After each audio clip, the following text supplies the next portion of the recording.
As the showcase begins, we find Ashley standing by the side of the road. She is the picture of a perfectly put together young lady, save for the palpable anxiety that we can see is bubbling inside of her.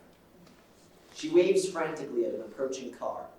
Please welcome Lulu McDonald.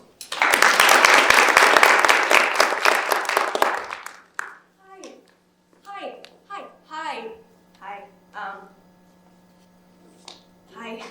Thank you so much for stopping. I'm so sorry to bother you. I'm just having a little bit of a problem. I'd love your help.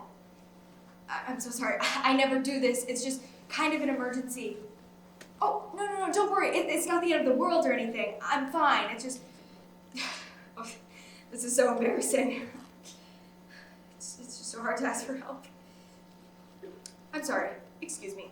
I don't know what got into me. So, thank you so much for stopping. The thing is, I was driving, and I'm going over to my mother's house. That's me over there, the Prius. So, as I was driving, I just sort of accidentally killed my husband. Yeah, I know, it's so embarrassing. Oh, I cannot believe it. I forgot to introduce myself. I am so sorry, how rude. I'm Ashley, what's your name? Susan? That's my mother's name. No, I am not kidding, it really is. And what's your name? Jerry? That's my brother's name. No, don't get too excited, Jerry, I was kidding that time. So, I just killed my husband, and I was wondering, what? Oh, that's a good question. I should have said that right away. So what happened was we were driving, we were going over to my mother's house, I said that, and we were just sort of joking around, and he was, joshing with me about how bad a driver I am, and I got kind of peeved because, well, I don't know why, I'm usually very even-tempered, but things have been sort of rough lately. Anyways, I got kind of peeved, and I said, well, if you hate the way I drive so much, why don't you just get out of the car? And he said, maybe I will. And I said, fine, then do that. So I pulled over, and he got out. And then, as a joke, I sort of pretended to, hit him with the car. But here's the thing. I actually am a pretty bad driver, and I did hit him. And I definitely didn't mean to, but, I was thinking, hey, people get hit by cars all the time. I'm sure I didn't hit him that hard. I probably didn't do any serious damage, but I did. Yeah. I mean, it's the kind of thing that can happen to anyone, right? But when it happens to you, you're like, what do I do? So, anyways, I was wondering if maybe I could just load him into your back seat and we could just drive over to the hospital real quick. It'll be real quick. I have to be somewhere myself in half an hour. Oh, well, I can't very well put him in my back seat. I've got both the kids back there. Yeah, I do. Little Susan and little Jerry. No, I'm kidding. Those aren't their names. Oh, but that reminds me. Do you guys have any babysitting experience? I'm so sorry. I hate to be needy. It's just... No, wait. I guess that's what I get for asking for help.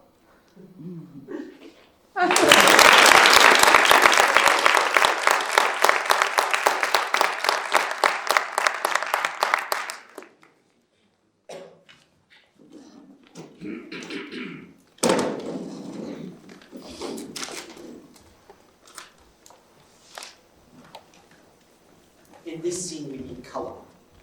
Cullum has lost everything. His job, his friends, his family, even his sanity. At his lowest point, he finds himself lying on the floor of a no-star hotel, sucking cheap vodka out of a disease-ridden carpet. But the journey to a new beginning has to start somewhere. We join him at a psychiatric hospital, present day. Please welcome Avi Katan.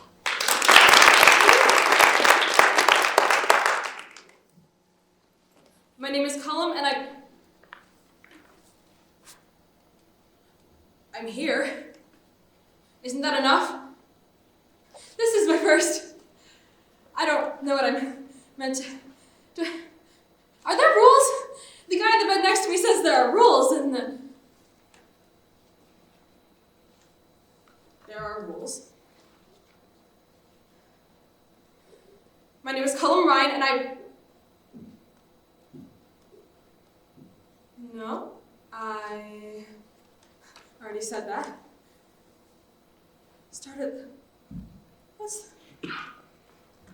My name is Cullum Ryan, and No, you don't say that. You don't say This is your life. This is who you are. I was lying on the floor in this motel room. I was lying on the carpet. Michelle! She left me lying on the carpet in that shithole! She's meant to be my wife. Then what is it about? And I don't deserve this place. There's nothing wrong with me. My name is Cullum, and it doesn't matter what I am. I hate. I don't remember where it started.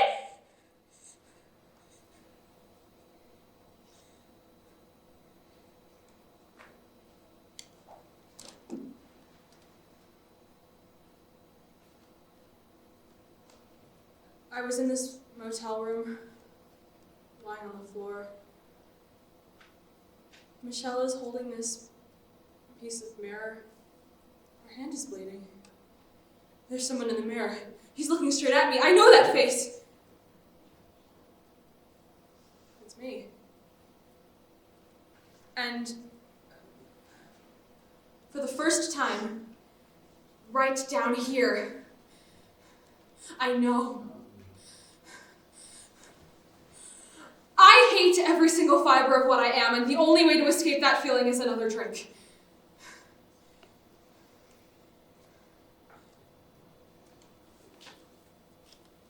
Is that enough? Can I go now?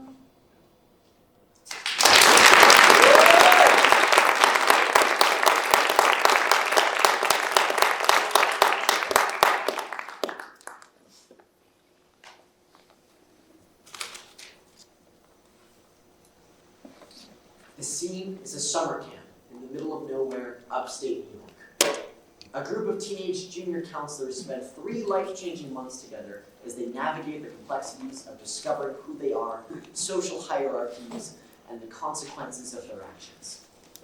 The character Atticus has been working at the camp, which is owned by his father. Everyone thinks he's a screw-up, so when he applies to college, he keeps it a secret. Atticus is very anxious about being accepted at the camp and to college. Playing Atticus, please welcome Oscar Trujillo.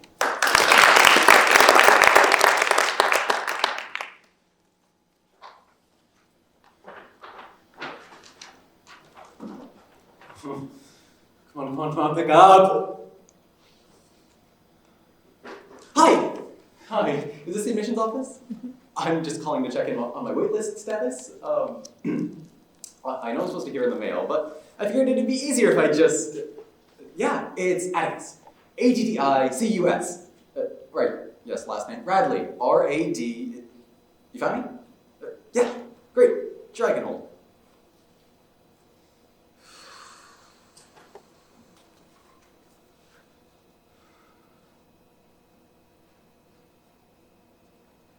Oh, yep, still here. Yep, no problem at all. Wait, so there is a verdict? Is it a good one or a bad one? Okay, I know you can't say officially, but can't you at least off the record? Yes, I know they're in the mail. You guys are killing me, you know?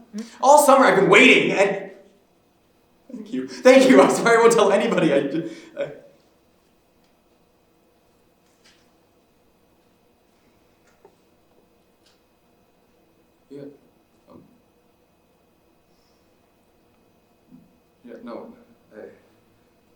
I get it. You know, lowest university rate acceptance in history, you know. I get it. Why? I mean, my scores were in your range. Sure, they were on the lower end, but definitely in your range. I got my GED and on time, and I've been working a respectable job ever since I left high school. I know I can just apply again, but... No, I understand. No, I do. I just thought this was my shot, you know?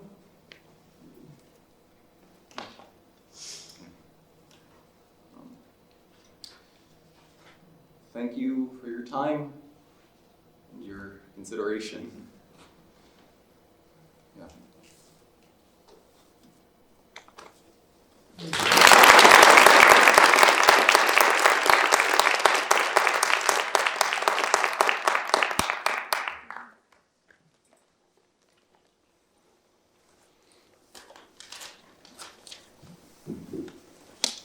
In the next scene, we meet a high school junior named Betsy.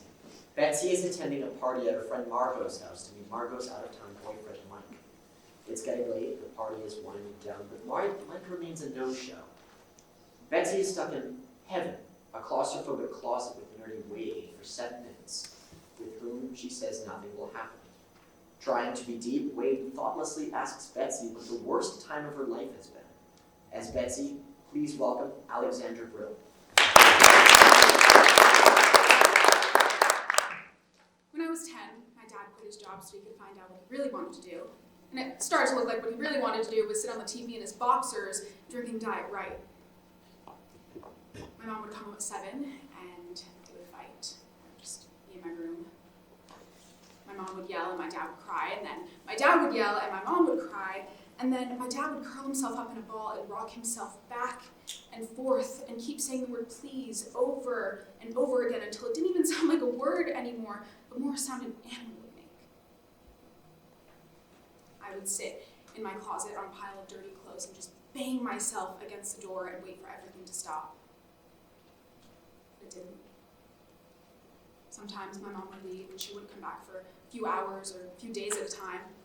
Sometimes my dad would even apologize and he'd put his pants back on and we'd have dinner and we'd sit down and everyone just smiled. Those were the worst times. Sometimes I would just sit in the dark and I'd imagine I wasn't really there and that somebody far, far away was dreaming of me and they woke up. Sometimes I would take my finger and I'd scratch it across my chest so hard that the skin would begin to split and a little inch of blood would draw onto my shirt and everything just got really quiet. I wasn't scared. No. I felt alone and emptied out and like I would never die. But even if I did, I think it would be okay. My dad would just keep saying the word please until my mom left the room and then he'd say, love isn't free, Betsy. It always costs you. It always costs you. It always costs you.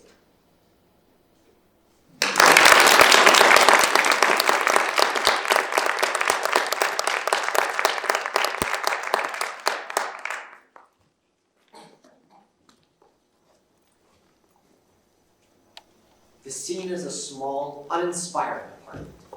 A basket of unsorted laundry sits in the middle of the floor, and a collection of half-empty Chinese takeout containers crowd the coffee table. Martha sits on the couch with Otto, a married man she's been having an affair with. As Martha, please welcome Serafina Holson.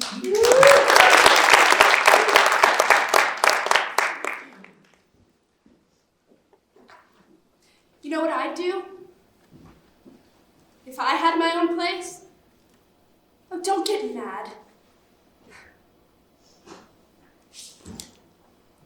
I'd have 3, maybe 4 guys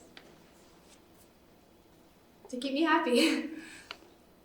Because no one guy is enough. I mean, well, I mean, it's like they've all got parts, you know, and if you could put all the parts together in one guy, it would be enough. They don't come that scrambled somehow.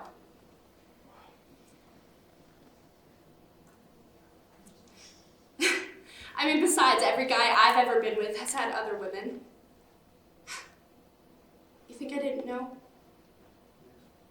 Oh, I know what's going on, I pretend I don't.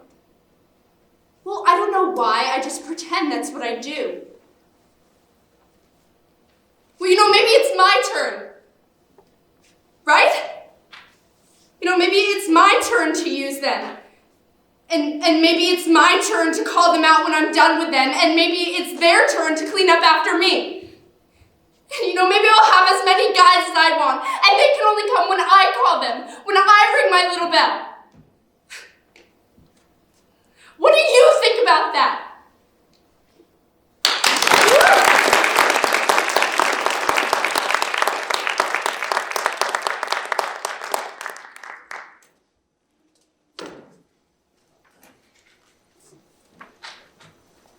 In Deborah Zoloffer's irreverent play Endgame, a suburban family is undergoing a spiritual crisis following the September 11th attacks. The father hasn't changed out of his pajamas since 9/11. The mother, Sylvia, has turned sharply to Christianity to save her disaffected husband. Their new neighbor, a 16-year-old Elvis impersonator, has fallen hard for their rebellious teenage daughter, Rachel. And the apocalypse is coming Wednesday. Their only hope is that Stephen Hawking will save them all. In this scene, Sylvia's relationship with Jesus reaches its pinnacle. As Sylvia, please welcome Soph Samina.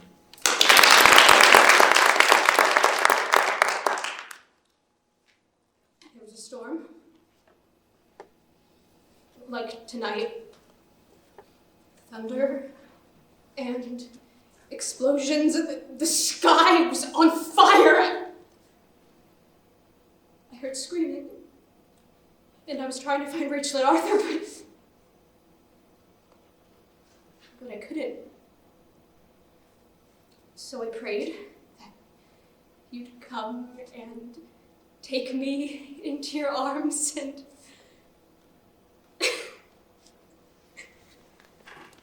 well, you did. Just like now, you took me into your arms and you whispered, "It's time, Sylvia." A night? Now? Oh, this is so much like my dream. Is this my dream? But when? Jesus, please, I need to know. Just give me a general idea, okay? A little less general. I know. I shall not knoweth. I know, but I feel this panic, Jesus, that it'll all start happening, and that I won't be able to find Rachel, that she'll be at school, or at the library, or wherever it is she goes now, I don't know. It'll all start happening, and I won't be able to get to her, to take her with me, or to say goodbye.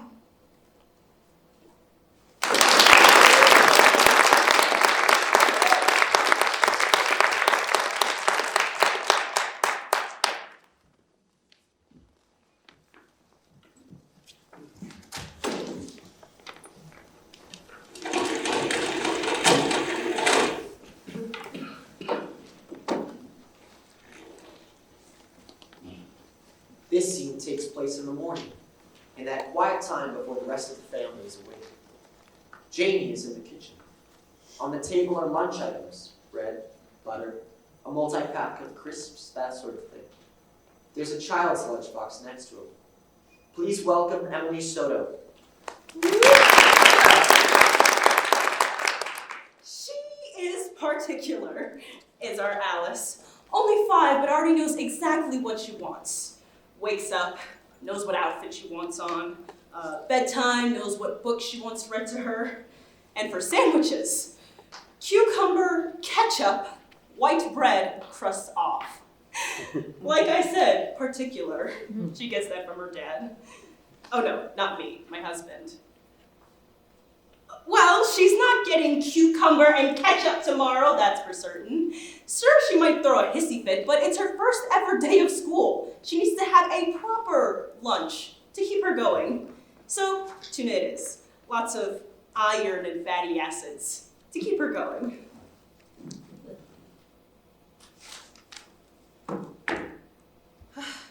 God, look at me, eh?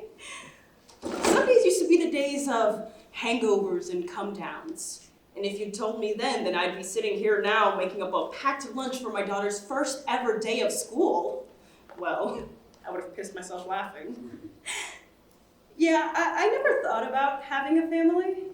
Oh, when I was younger, maybe, but didn't we all grow up thinking that we'd grow old, get married, and have kids?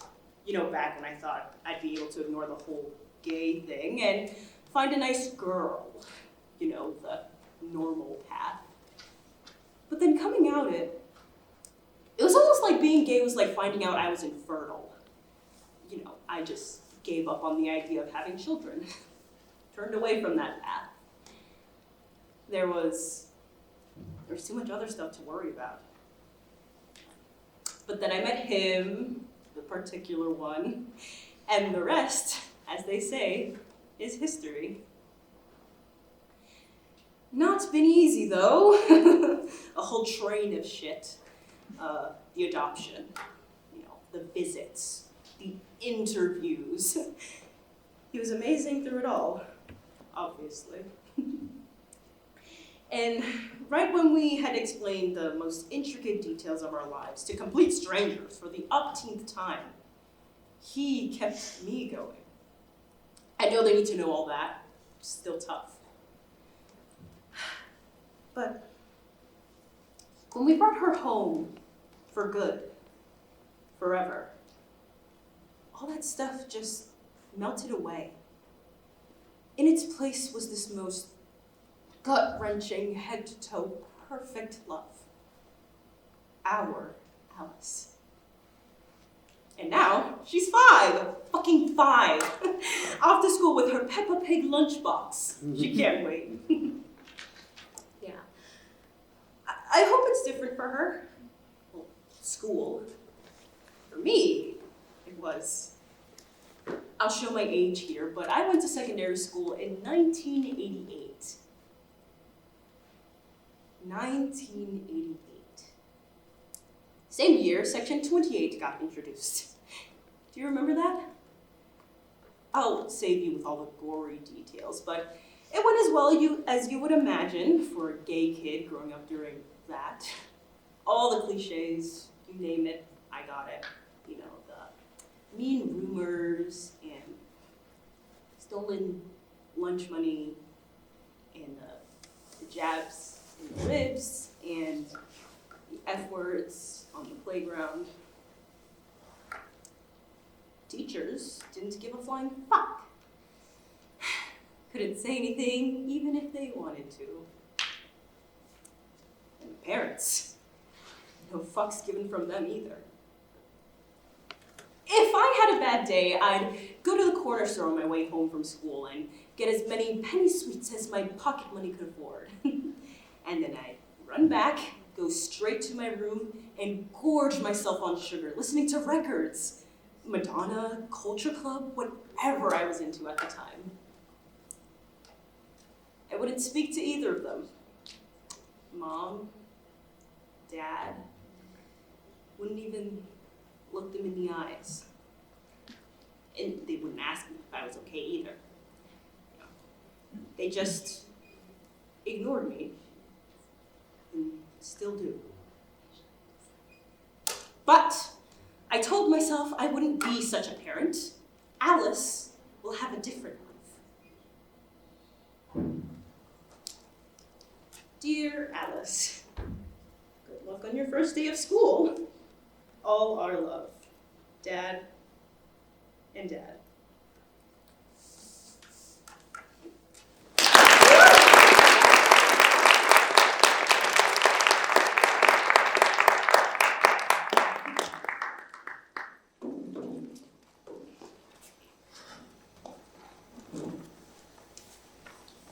The story of It's a Wonderful Life centers around George Bailey, a man who has given up his personal dreams in order to help others in his community.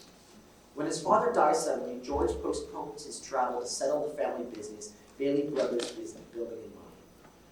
However, a greedy board member seeks to dissolve it. He has just called George's father a starry-eyed dreamer. As George, please welcome Teddy Davis.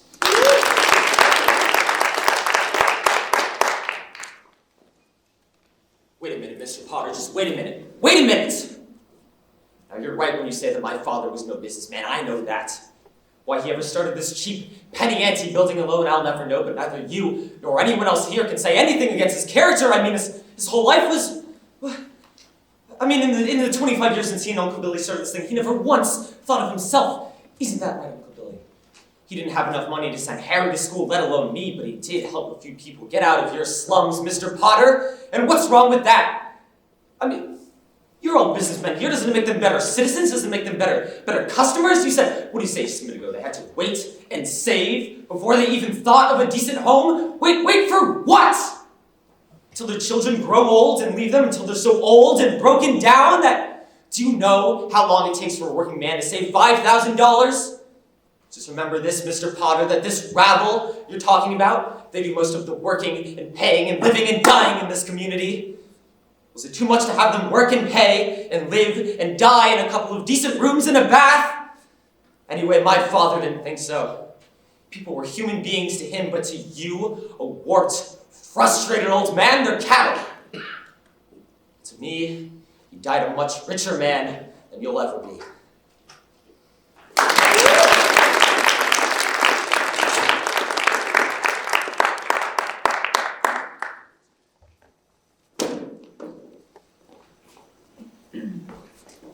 The play Fat Men in Skirts is a pitch-black comedy by Nikki Silver. In it, we witness the coming of age of Bishop Hogan, a stuttering, pigeon-toed 11-year-old who, among other things, develops a taste for cannibalism. In Act 3, Bishop is being treated in a hospital for the criminally insane. He is haunted by his mother's ghost and pursued by a demonically cheerful fellow inmate. As the fellow inmate, please welcome Jasmine Almonte.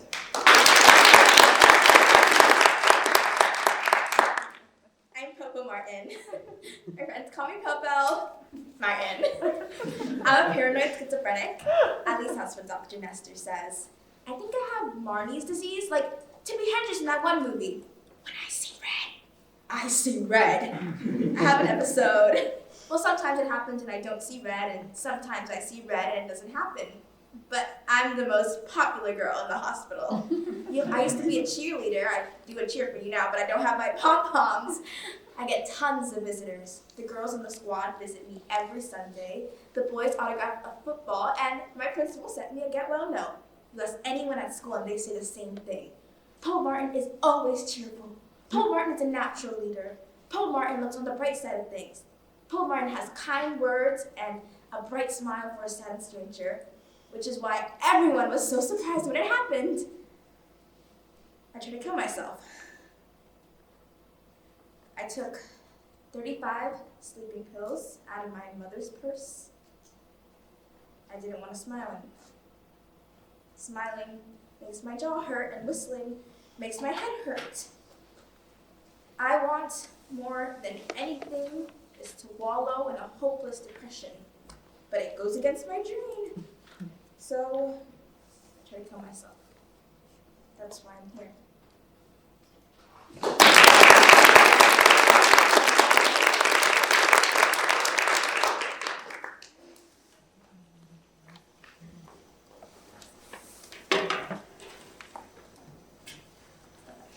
Free Churro is the 6th episode of the 5th season of the animated television series BoJack Horseman. In the episode, everyone's favorite anthropomorphic horse, BoJack Horseman, delivers his mother's eulogy. He struggles with how to talk about her, considering the abuse that he had suffered in his childhood. Playing BoJack Horseman, please welcome Ezra Kuska.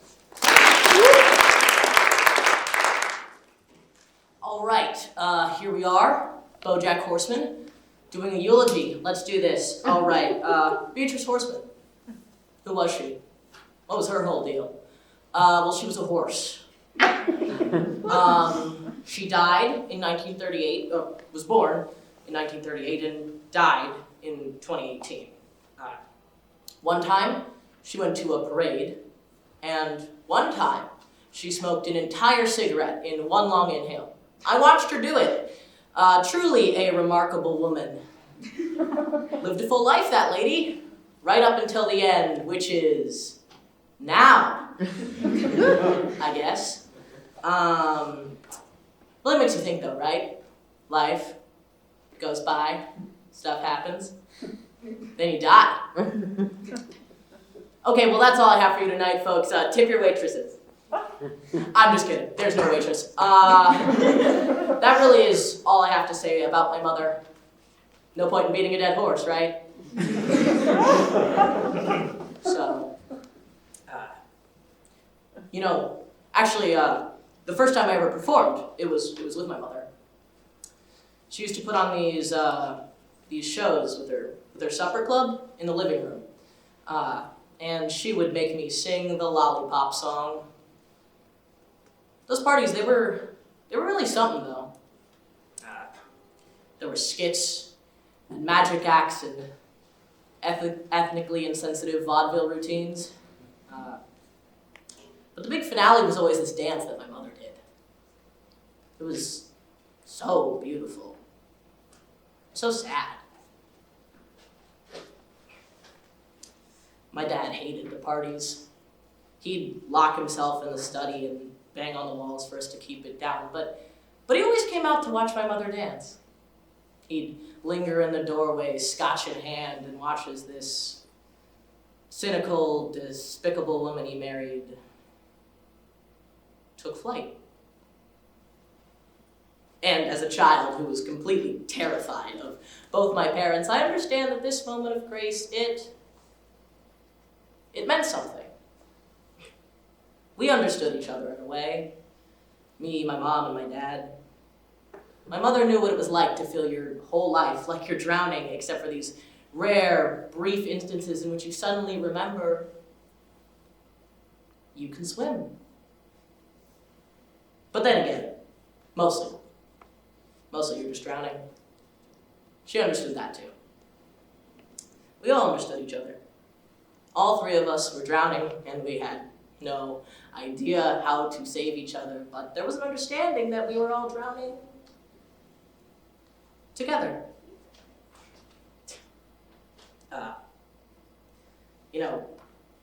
Back in the 90s, I was in this very famous TV show called Horsing Around. Hold your applause. Well held. And there was this one season finale where Olivia's birth mom comes back to town, and she's a junkie, but she's gotten herself cleaned up, and of course she's like this perfect grown-up version of Olivia, and they go to the mall together and they get her ears pierced like she always wanted, and sorry, spoiler alert for the season 6 finale of Horsing Around if you're still working your way through it. But the horse tries to warn her.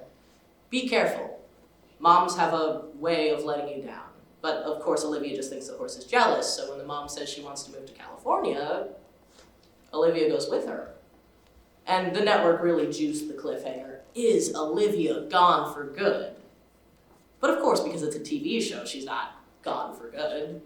Of course, because it's a TV show, her mother had a relapse, and she had to hitchhike the whole way home, getting rides from Mr. T and Alf and the cast of Stomp. Of course, that's what happened. Because what are you going to do, just not have Olivia on the show? You can't have happy endings in sitcoms, not really. Because if everyone's happy, then the show would be over. And above all else, the show has to keep going. And you can call Horsing Around dumb or bad or unrealistic, but there is nothing more realistic than that. You never get a happy ending, because there's always more show. I guess until there isn't.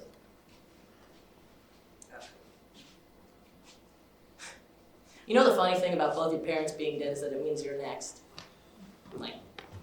Obviously, any one of us could be run over by a Snapchatting teen at any moment, and you think that knowing that would make us more kind and forgiving and adventurous, but really it just makes us small and petty and stupid.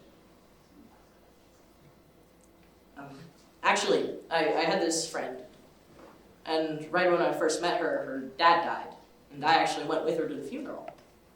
And months later, she told me she didn't understand why she was still sad, because she never even liked her father. And I understood that, because I went through that when my dad died, and I'm going through the same thing now.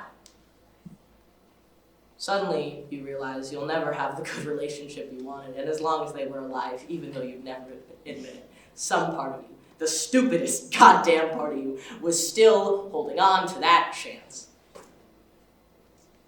You never even realized it until that chance went away. My mother is dead, and everything is worse now, because now I know I'll never have a mother who looks at me from across the room and says, "BoJack Horseman, I see you." But it's good. No, it's good that I know that. It's good to know that there was no one looking out for me, and that there never was. That there never will be. It's good to know that I'm the only one I can depend on. It's good that I know that. Right. Well, no point in beating a dead horse. Beatrice Horseman was born in 1938. And she died in 2018. And I have no idea what she wanted. Unless she wanted what we all want. To be seen.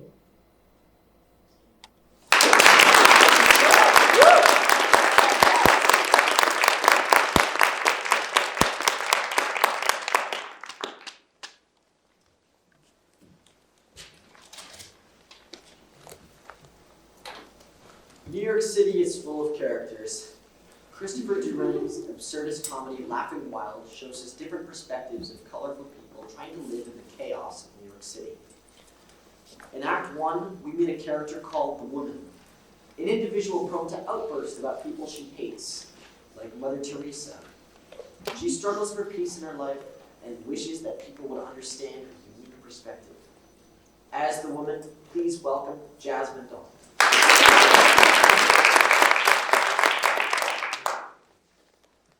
I want to talk to you about life. It's just too difficult to be alive right now, isn't it? To try and function. You see, there are all these people to deal with. Like the other day, I went to the supermarket to get myself a can of tuna fish.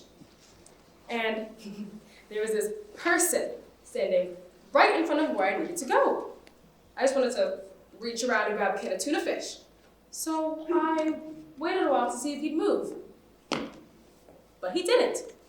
He was looking at tuna fish too. He was taking a real long while with it. He just stood there reading each ingredient on each can like there was some sort of book. A pretty boring book if you were to ask me. But no one has. So I waited and he didn't move. I thought about asking him to move, but he seemed so stupid as to not have sense that I just needed to get past him in order to get the tuna fish. And I thought it would do no good at all to ask. And he'd probably say something like, "I'll move when I'm damn ready, you nagging bitch."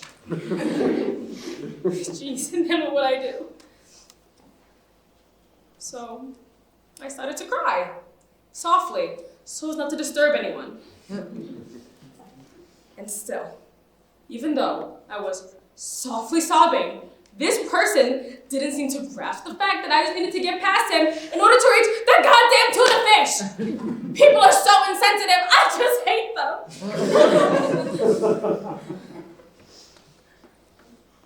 Actually, I reached over with my fist, and I brought it down real hard on his head. And I said, "Would you please kindly move, asshole?" And the person fell to the ground and looked really startled. And then some child nearby started to cry. And I was still crying! I couldn't imagine that he needed the tuna fish now anyway. So I turned to the child and I shouted, "Shut up! Stop crying!" He was just drawing too much attention to me. So I ran out of the supermarket and I thought, I want to take a taxi to the Metropolitan Museum of Art.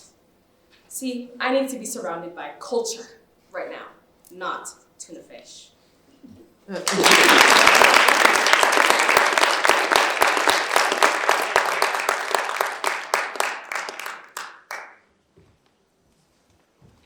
In Act 2 of Laughing Wild, we meet the man, a truly anxious but kind person who's failing at shifting his personality to a positive perspective through affirmations and meditation. As the man, please welcome River Steinbeck.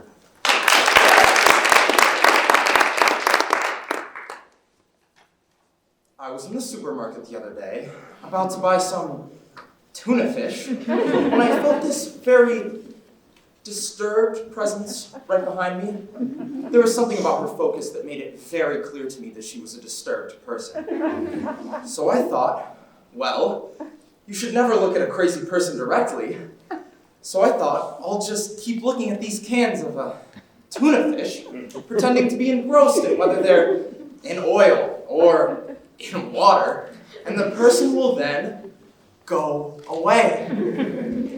But instead, wham! She brings her fist down on my head and screams, "Would you move, asshole?" No. Why would she say that? She hadn't even said, "Would you please move," at any initial point, so I would have known what her problem was. Admittedly, I don't always tell people what I want either. Like people in movie theaters who don't stop talking. I just give up and resent them. But at the same time, I don't take my fist and go wham on their heads. I mean, analyzing it, looking at it in a positive light, this woman probably had some really horrible life story that, kind of explained how she got to this particular moment in time, hitting me on the head in a supermarket. And perhaps if her life, since birth, had been explained to me, I could have gotten a sense out of her action and how she got there. But even with that knowledge, which I didn't have, it was still my head she was hitting. And it's just so unfair. It makes me never want to leave my apartment ever again.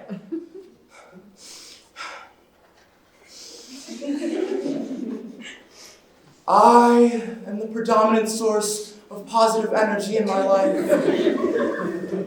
I let go of the pain of the past. I let go of the pain of the present. In the places in my life where there was once pain, there is now love and light and joy. That was an affirmation.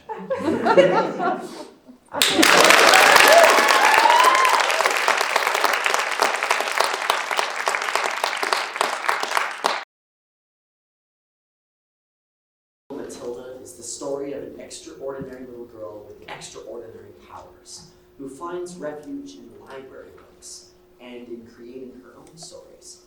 Matilda's father, Henry Wormwood, is a sleazy Cockney car salesman. He dislikes his daughter, but he loves to tell it. Following intermission, at the beginning of Act 2 of the show, Mr. Wormwood shares some thoughts, wisdom of books. As Henry Wormwood, please welcome Morgan Taburet.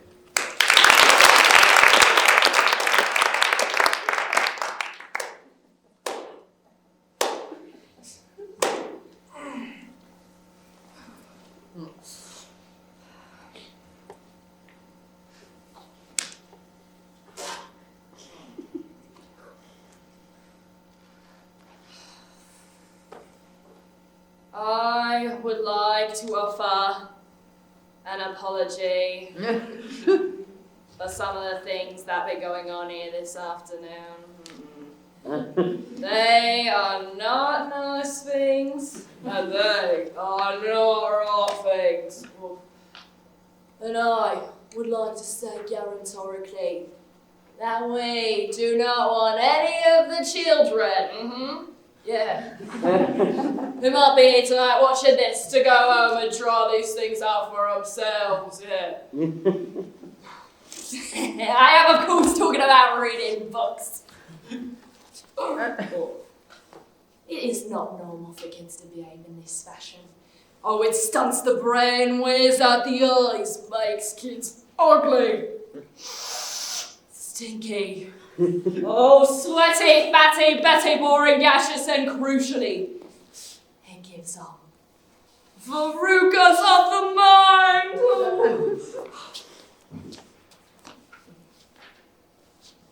Under no circumstances do we condone such activities, and we do so utterly without reservoirs. Now, can I just ask, how many people here have ever read a book? Raise your hand if you have.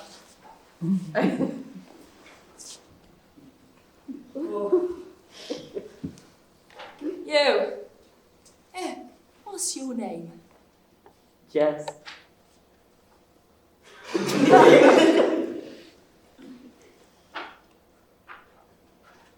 Well,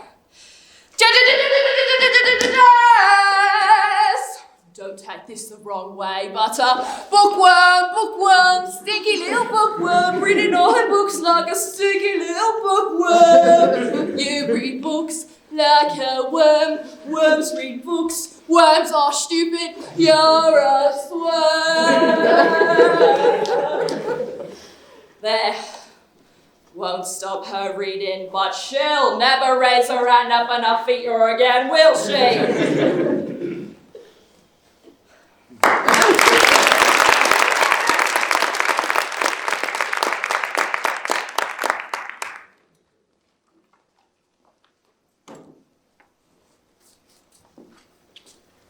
The Dining Room by A.R. Gurney is a comedy of manners set in the dining room of a typical well-to-do household.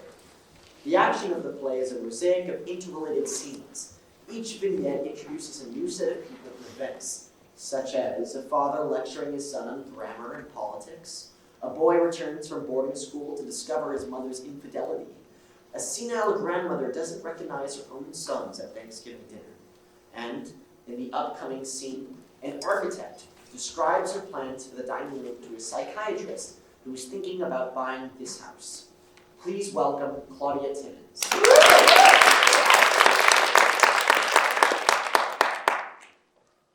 Big room, a light room, commodious room, and one of the reasons we should consider breaking it up. Now bear with me. Let's say we turn this into an office for you and a waiting room for your patients. Now hold on, the patient trusts the psychiatrist, does he not? Why can't the psychiatrist trust the architect? Anyway, here's the ground plan of your house. Here's what we're stuck with for now. Now, just suppose we started with a clean slate. Let's say we open this up here. Maybe slam a beam right in there. Break through here and here. Take that out, bust that out. And what are we left with? Oh, not a dining room, that's what we don't have. I'm putting in an eating area, see? I'm putting the cooking units here, the Cuisinart, the butcher block tables, the chrome chairs, you see? Look at the space, the flow. Your wife cooks, your kids set the table, you stack the dishes, all right here. Democracy at work in your own home. Now let's review your day. You come down to breakfast, everyone's fixing their own thing. Eggs, cornflakes, Pop-Tarts, you name it. You eat, you chat, you read the paper, and you sit here. Once you're done with breakfast, you come into your very own reception room. Now, do you have a nurse or a receptionist? Well, either way, you come into the reception room and you adjust the magazines on the table, maybe add your paper to the pile, and come through a soundproof door into your very own office. Now, in your office, you select a book from the wall unit, maybe turn on the stereo console here, and you settle behind your desk module. You listen to music and you read until bzz, your patient arrives. He comes in and he flops in a chair by the window and he tells you about his dreams. He leaves, you write him up, you buzz in the next. For lunch, you get to come right back in here and have lunch with your wife and kids, maybe even take an afternoon nap. More buzz is more patience, and before you know it, it's time to come right back in here for a good, easy, cooperative supper with your family. Now what I want is the chance to get in here so I can open up your whole ground floor. Now what do you say to that? Take your time. Tell you what, I'll send you my bill for the work I've done so far. In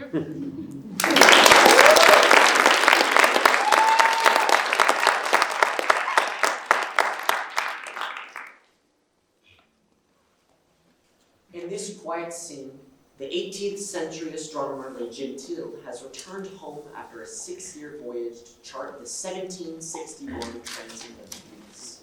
His indifference to the 3 women in his life has left him dead to them. When he makes his belated return, he discovers that his daughter Celeste has extended her own horizons through her reading of his letters and every book she could find in his house, and has finally learned how to live her own values. Please welcome Amaya Adu.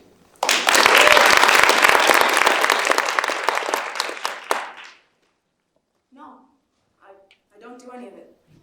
I don't sew, I don't knit, I don't dart, I don't tap, I don't mend, I don't embroider, and I don't do petty point. I can, however, read. And because I can read, I can learn.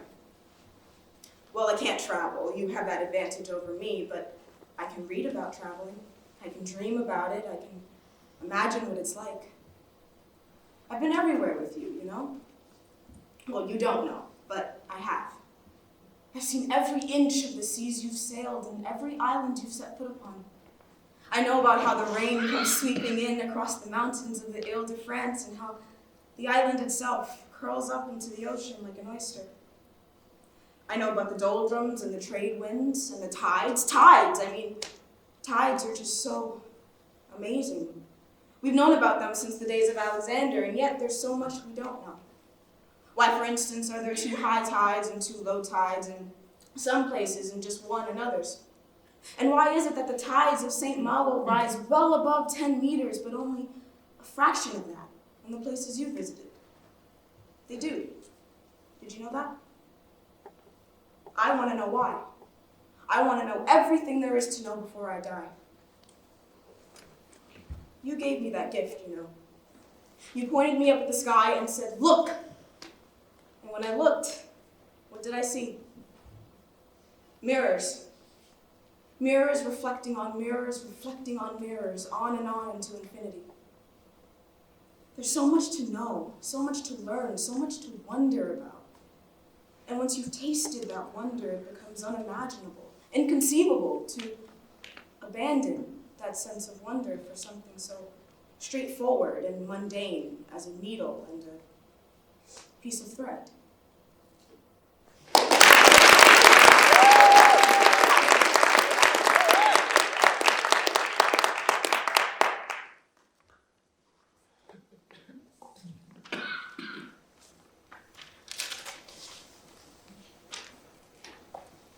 In the final act of William Shakespeare's Romeo and Juliet, Lord Capulet wishes his daughter Juliet to be married to Paris the next day. But Juliet doesn't love Paris. She loves Romeo. Juliet begs Friar Lawrence for a solution to her tragic dilemma because she fears that death is her only option. The friar offers Juliet a remedy, a sleeping potion, that she is to take on the evening before the wedding. The potion will render Juliet unconscious and she will appear to be dead for 42 hours, during which time her body will rest in the family tomb. In Act 4, Scene 3, we join Juliet later that night before the wedding in her bedchamber with the potion. As Juliet, please welcome Lucia Hartrick.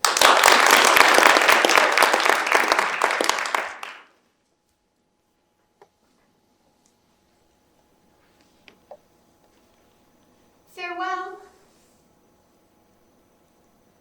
God knows when we shall meet again.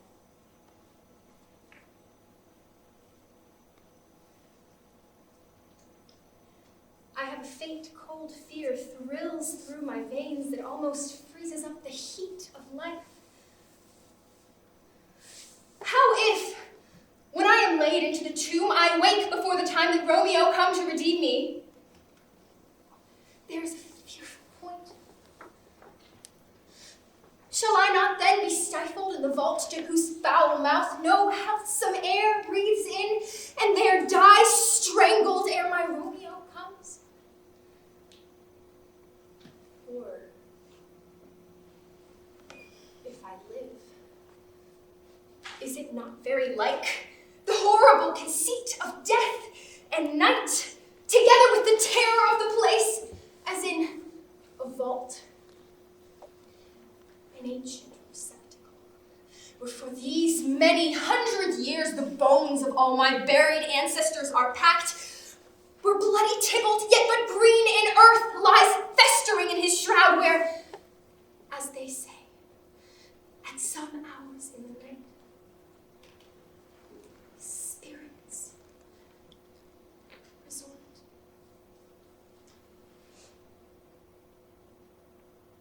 Alack, is it not like that I, so early waking, what with loathsome smells and shrieks like mandrakes torn out of the earth, that living mortals hearing them run mad?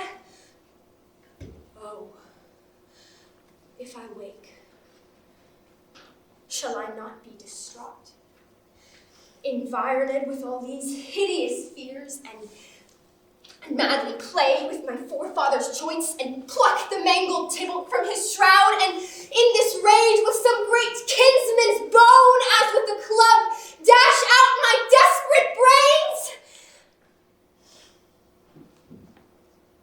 Oh.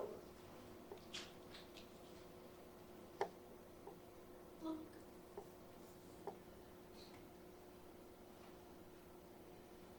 Methinks I see my cousin's ghost, seeking out Romeo, who did spit his body upon a rapier's point. Stay, Tybalt! Stay!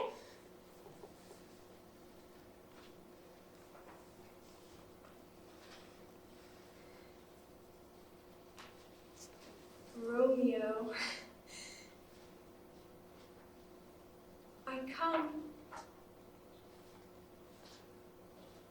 This do I drink to thee.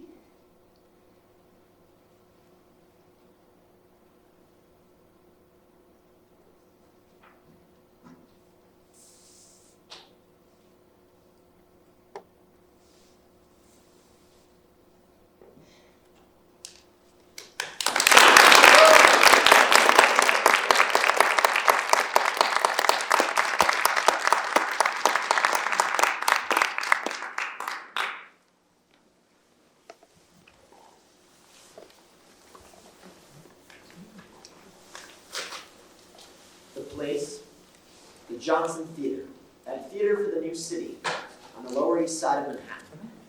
And the time is now. Mary is an actress in her late 20s. She carries in her arms a cat on a leash. Please welcome Yasmin Massoud.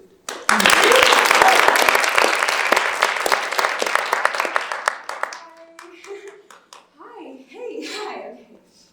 Wow, nice place. Nice theater. Vibes. Okay. So for my, can you hear me? Can you? Yes. No? Yes. You can? Okay. Great. You're all out there, right?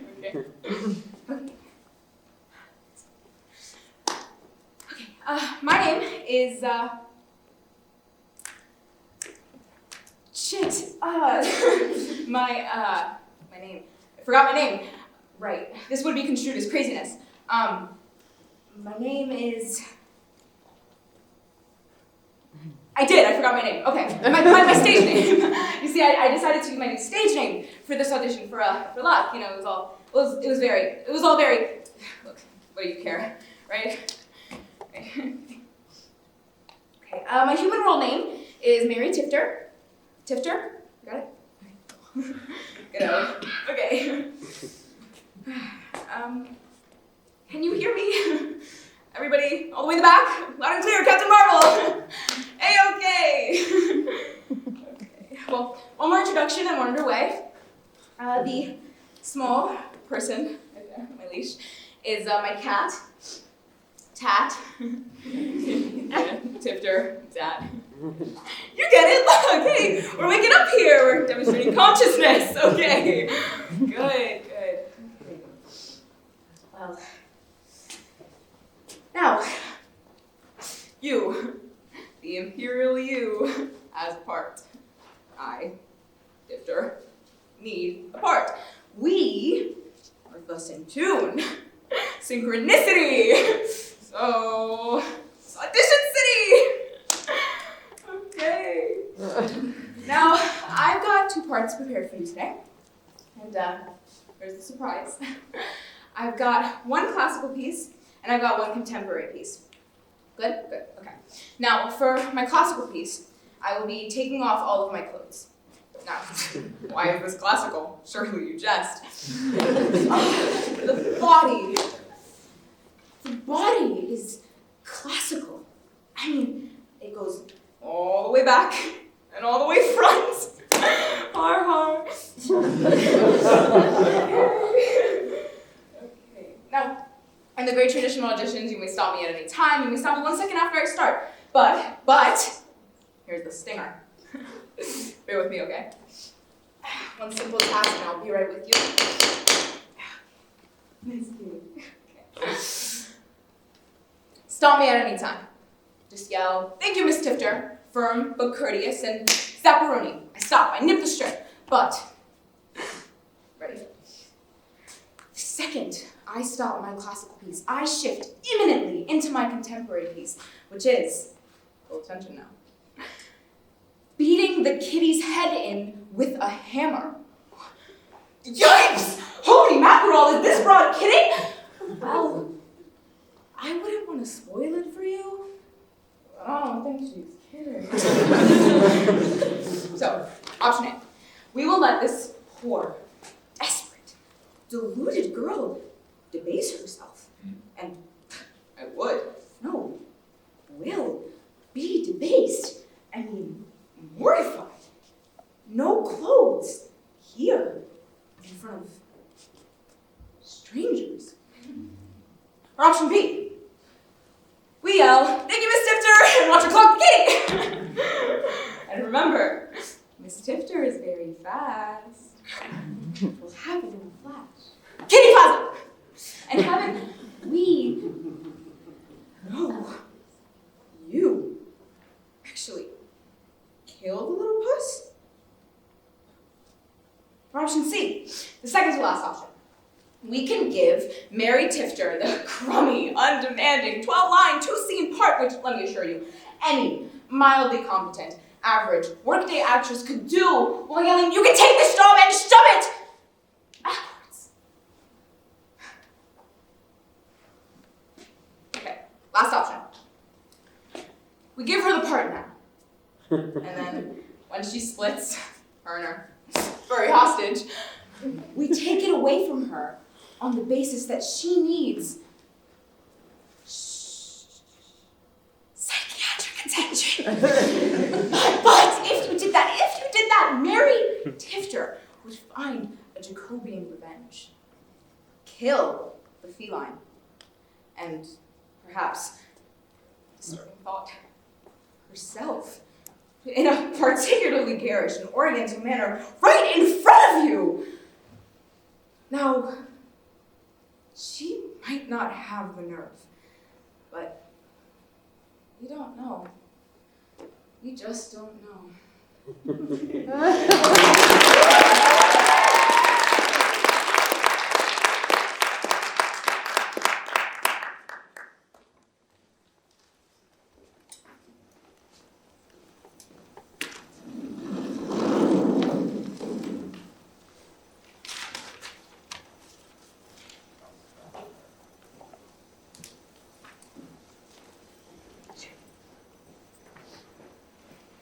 When the lights come up next, it's summer 2012, and an extremely shy 20-year-old hardcore movie buff named Avery has a new gig sweeping popcorn and other unmentionables from the floor of the cinema in a rundown movie theater in central Massachusetts. Instead of accompanying his co-workers to the Subway sandwich shop during their dinner break, Avery has a phone appointment with his therapist. Please welcome Gia Fasari Castillo.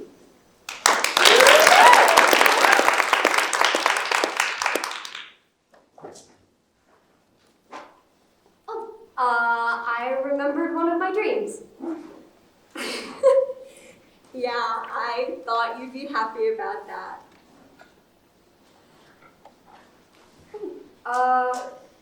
Okay.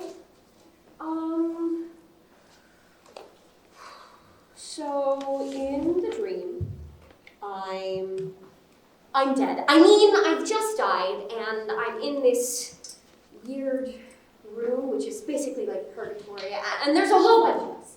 A bunch of people who just died, and we're all waiting to see if we can, move on to the next level. Oh. And my dad is there because he just died too. And then the room suddenly turns into my dad's study, and this person starts scanning all of the books on my dad's bookshelf with this ISBN type scanner thing. They run the scanner over all of his books, and eventually one of them goes like, beep, beep, beep, and the scanner recognizes it, and that means my dad's going to heaven, and then it's my turn. Wait, sorry. Are you bored? Like, I just got scared that you were bored again. I don't know how you could be interested in any of this. Because that doesn't make sense to me.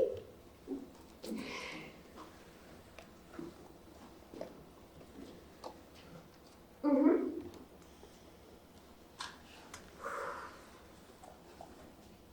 Yeah. Oh. So I'm next. And, suddenly I'm surrounded by all these shelves. And on every shelf is every movie I have ever seen. Like, some are DVDs, and some are VHS tapes, and some are even like old 35mm reels, like movies I saw in the theater, and like, yeah. Everything is there.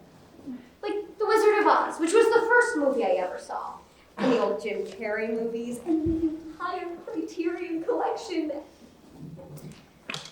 Then they hand me the ISBN scanner, and I realized that the way they determine whether or not you get into heaven is by, looking at all the books you've ever read, or all the movies you've ever watched, and seeing if there was, one book or movie that you truly, truly loved.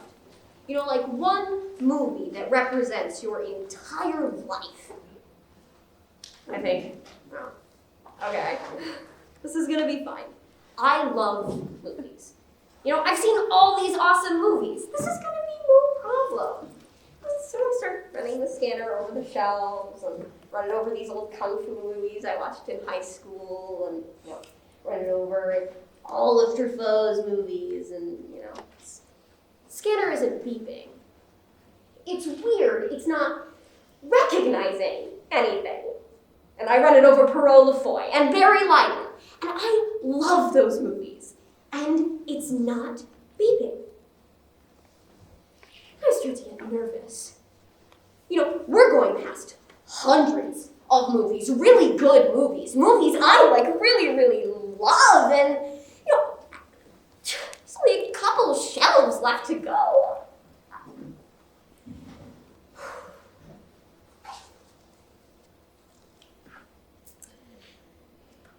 Then I run it over on Grey Reblow, and nothing happens.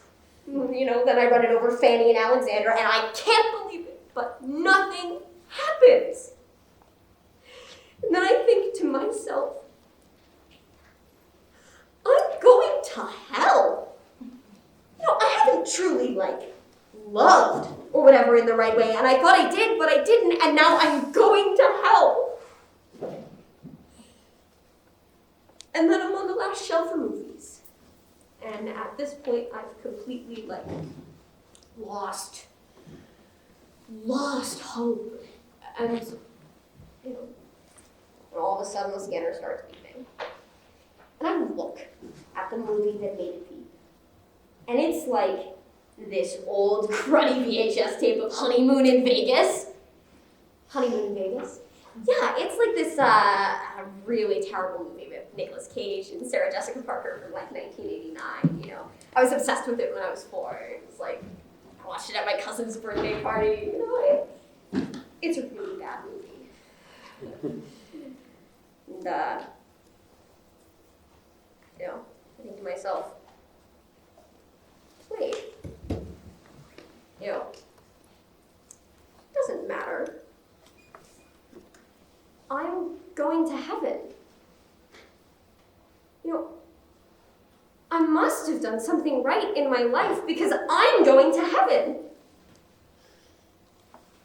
You know, that feeling of like knowing that I made the right decisions in my life, that is like the best feeling I have ever had.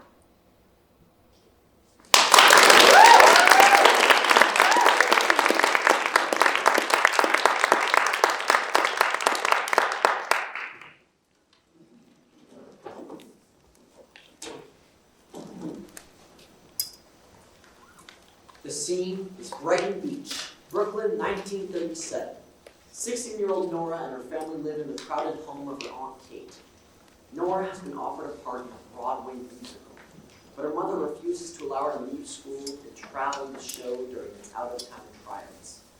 A deep chill develops between the two. Late in Act 2, Nora's mother has a fight with Aunt Kate and has decided to move into the morning to stay with her friends. She will send for Nora and their sickly younger sister Lori when she's found a job. As Nora, please welcome Ash Stevens.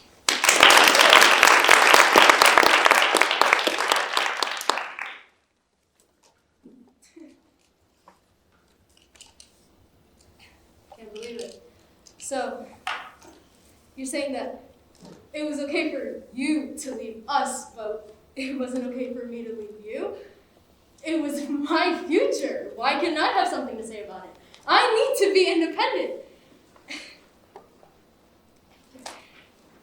So, I'm supposed to just throw away the one chance that I may never get again. Is that it? I'm the one that has to pay for what you can do with your own life. I'm not judging you. I can't even talk to you. I don't exist to you. I have tried so hard to get close to you, but there was never any room. Whatever you had to give went to Daddy. And when he died, whatever was left, you gave to Lori. I have been jealous my whole life of Lori because she was lucky enough to be born sick. I could never turn a light on in my room at night or read a book in bed because Lori always needed her precious sleep. I could never have friends over for sleepovers because Lori was always resting. I would pray that I would get a terrible disease or get hit by a car and have my leg all twisted up and crippled just so that once, maybe once, I'd be the one to crawl into bed with you on a cold, stormy night and talk to you and hold you in your arms while I fell asleep. Just once.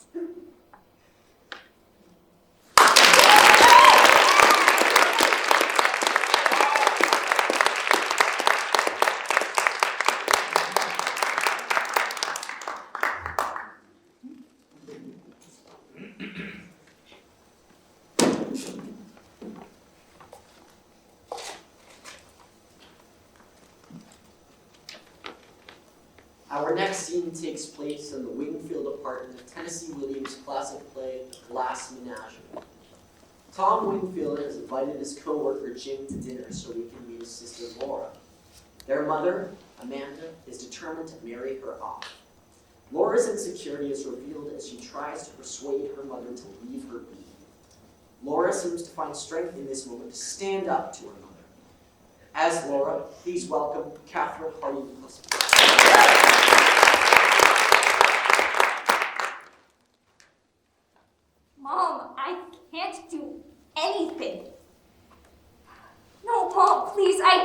say this.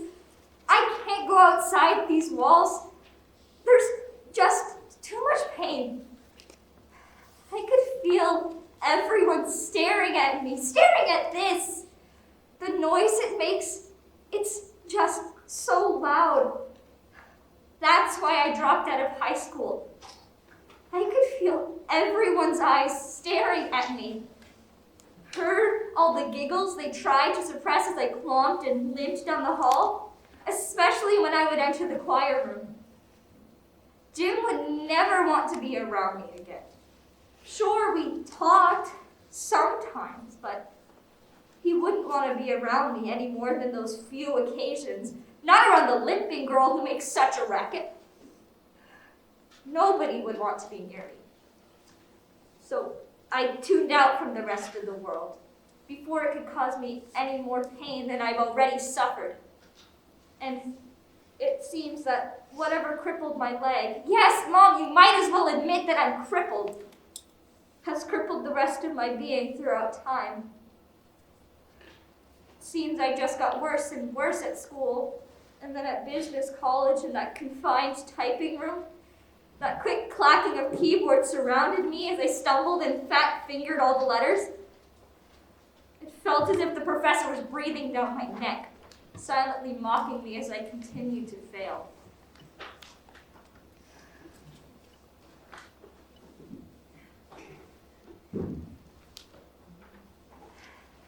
Mom, secluded from the world. In this home, this is where I belong. Listening to old phonograph records and dusting my glass collection. I failed everywhere else. Here, there's nothing to fail at.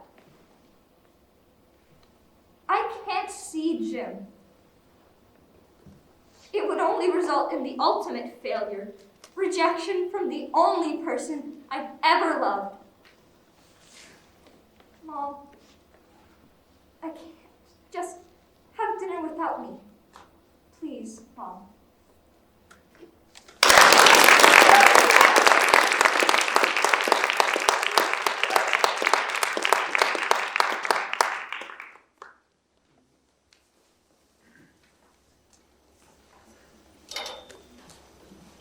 In this scene, Mark Rothko works feverishly with his young assistant Ken in the studio on the Bowery to finish the CM murals. Eventually, Ken has had enough of Rothko's domineering, obsessive personality, and at least for a few minutes, gains the confidence to challenge him. As Ken, please welcome Perrin Himes.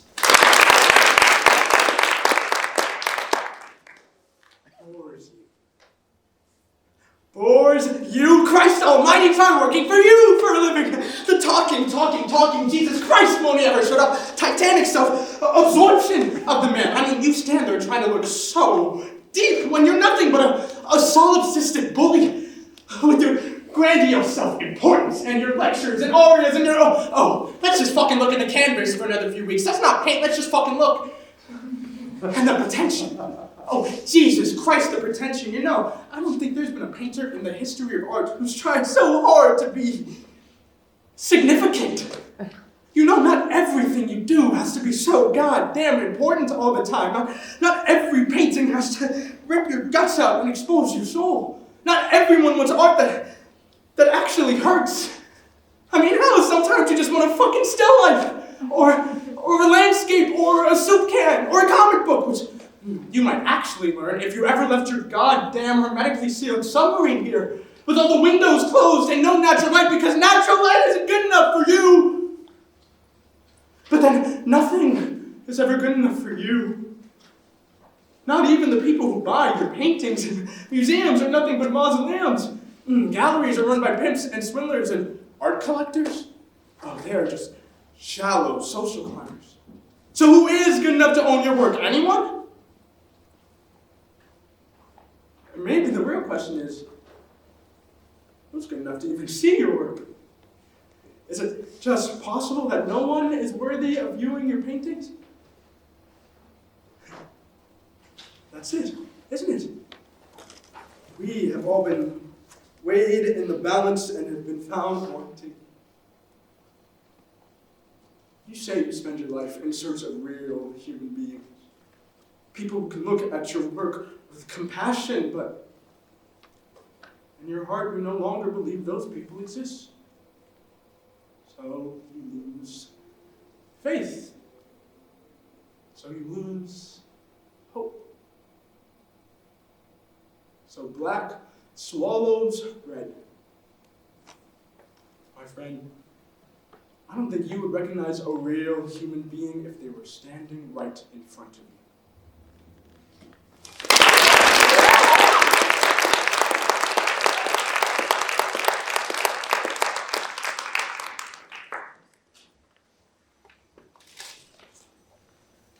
Family relationships can be difficult.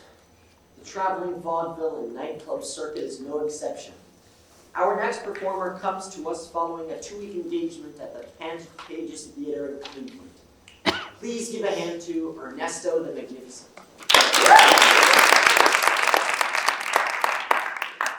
Hello, my name is Ernesto the Magnificent. I said that my name is Ernesto the Magnificent. I have performed for the presidents, crowned heads of state, and the film stars from around the world. And yet, somehow tonight, I'm here with you. Oh, what a thrill! Prepare to be amazed, for I am, a drum roll, please, a fire eater! Now you are impressed. No? My remarkable feats of daring do have astounded and confounded young and old alike. Fire is a primer. Fire is sexy. Fire, she's a dangerous. The heat, enveloping you, swallowing you until you disappear. Having said that, however, my agent in his infinite wisdom has seen fit to book me in a club where not even a match can be lit on stage without an overzealous fire marshal wrestling you to the ground so that he can beat you unconscious with the fire extinguisher. Charming, no? But not to worry, for tonight, Ernesto the Magnificent becomes Ernesto the Stupendous, going where no man has gone before. Behold! I'm okay. Yes, tonight, for your view and pleasure, Ernesto will swallow this sword. Feel free to gasp. Go ahead. This is a real sword, not some dummy-up prop with the ball that disappears into the handle. Yes. Even Ernesto is amazed. I have once again amazed myself.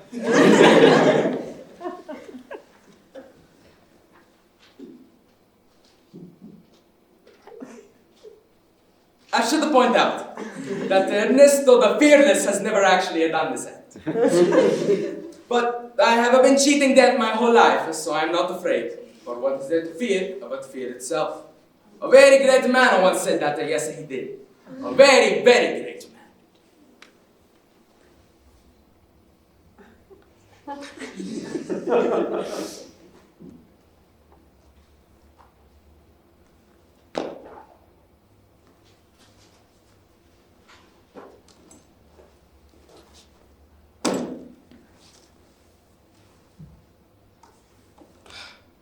My father was the one who did the fire-breathing act, okay? And his father before him, and so on and so forth.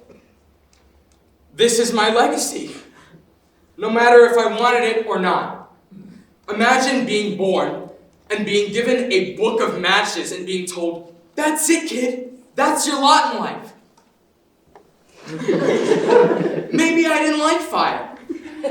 Or maybe I wanted to be an arsonist. Not as a career, but more like a hobby. But no.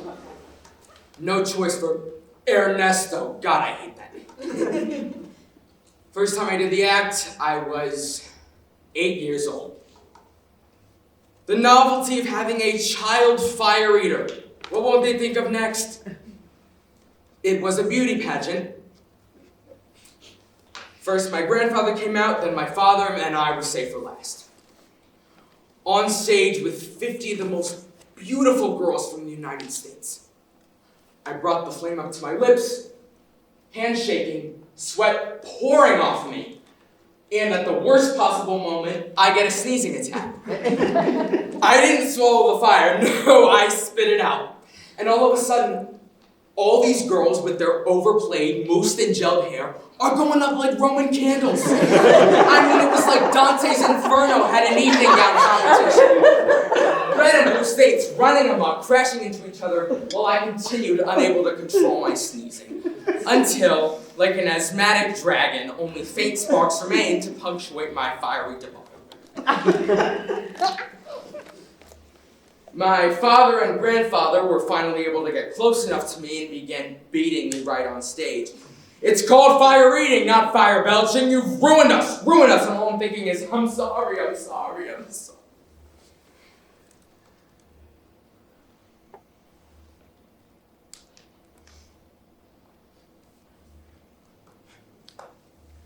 But tonight, Ernesto the failure gets to carve out a new identity for himself. One where he is not the source of disappointment to a fire-breathing father, but rather one where he is a rebel, capable of greatness his father could only hope to achieve, could only dream of, could only aspire to if he were half the fucking man I am, who stands here with the motherfucking sword in his hand, while he and every other lame-o man in my family coat their lips with enough flame retardant for an Alaskan oil spill. But hey! Somehow I'm the loser, right? I'm the one. I'm the nothing.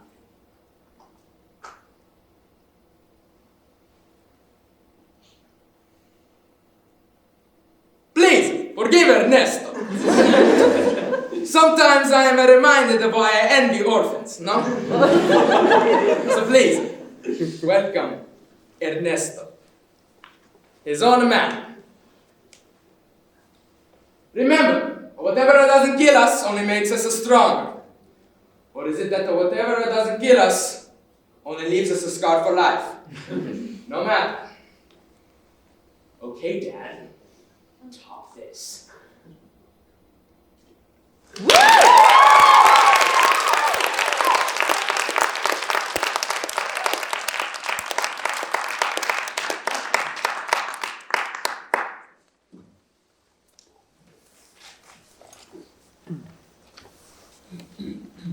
In John Patrick Shanley's play, Prodigal Son, a 17-year-old boy from the Bronx suddenly finds himself in a private school in New Hampshire. Jim desires to be a hero, just like the poets and philosophers whose work he greedily reads. But he's violent, gifted, alienated, and on fire with a ferocious loneliness. Two faculty members wrestle with the dilemma, is the kid a star or a disaster? The school's headmaster and founder is sorely tested and keeps threatening to expel him. As Jim, please welcome Frankie Rogerson.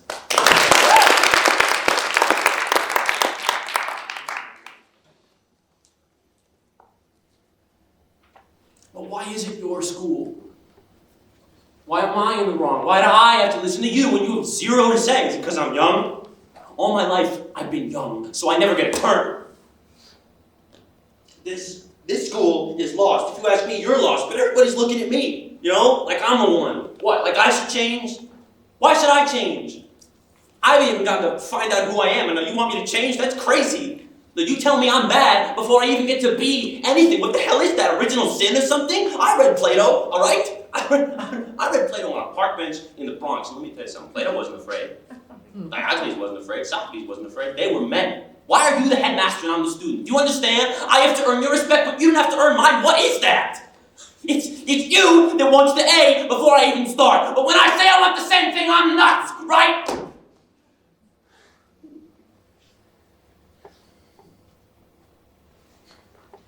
I'm not gonna cry.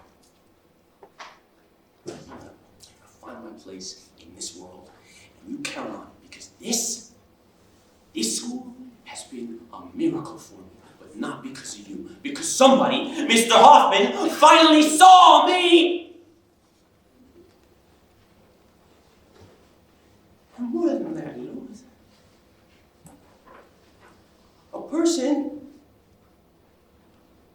a grown person, decided I was good before I was good.